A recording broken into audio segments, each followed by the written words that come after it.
We've talked a lot about what data is and how it plays into decision making. So what do we know already? Well, we know that data is a collection of facts. We also know that data analysis reveals important patterns and insights about that data. And finally, we know that data analysis can help us make more informed decisions. Now, we'll look at how data plays into the decision-making process and take a quick look at differences between data-driven and data-inspired decisions. Let's look at a real-life example. Think about the last time you searched restaurants near me and sorted the results by rating to help you decide which one looked best. That was a decision you made using data. Businesses and other organizations use data to make better decisions all the time. There's two ways they can do this, with data-driven or data-inspired decision-making. We'll talk more about data-inspired decision-making later on, but here's a quick definition for now. Data-inspired decision-making explores different data sources to find out what they have in common. Here at Google, we use data every single day, in very surprising ways too. For example, we use data to help cut back on the amount of energy spent cooling our data centers.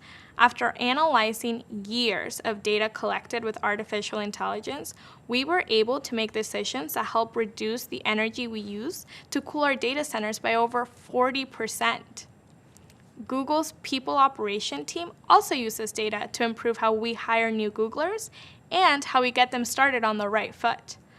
We wanted to make sure we weren't passing over any talented applicants and that we made their transition into their new roles as smooth as possible. So after analyzing data on applications, interviews, and new hire orientation processes, we started using an algorithm. An algorithm is a process or set of rules to be followed for a specific task. With this algorithm, we reviewed applicants that didn't pass the initial screening process to find great candidates. Data also helped us determine the ideal number of interviews that lead to the best possible hiring decisions. And we've created new onboarding agendas to help new employees get started at their new jobs. Data is everywhere.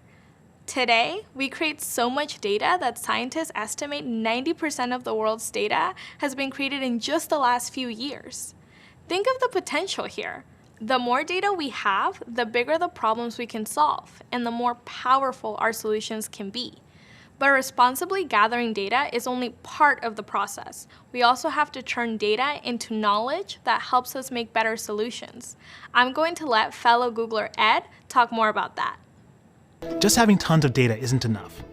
We have to do something meaningful with it. Data in itself provides little value. To quote Jack Dorsey, the founder of Twitter and Square, every single action that we do in this world is triggering off some amount of data.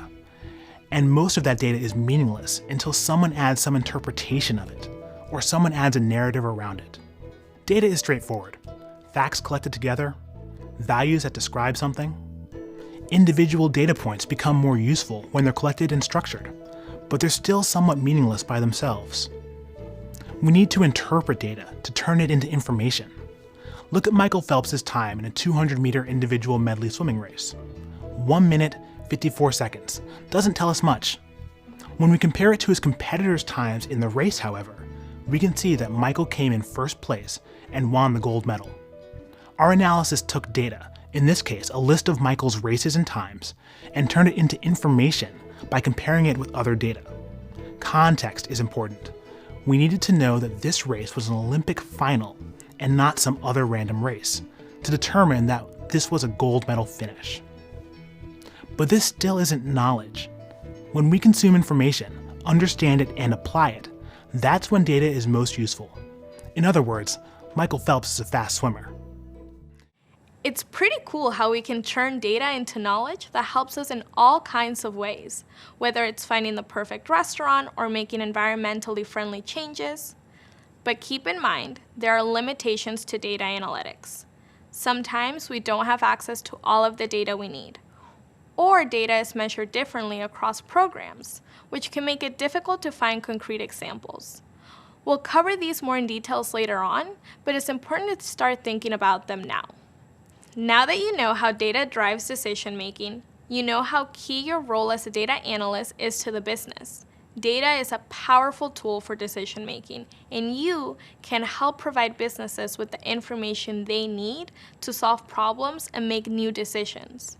But before that, you'll need to learn a little more about the kinds of data you'll be working with and how to deal with it.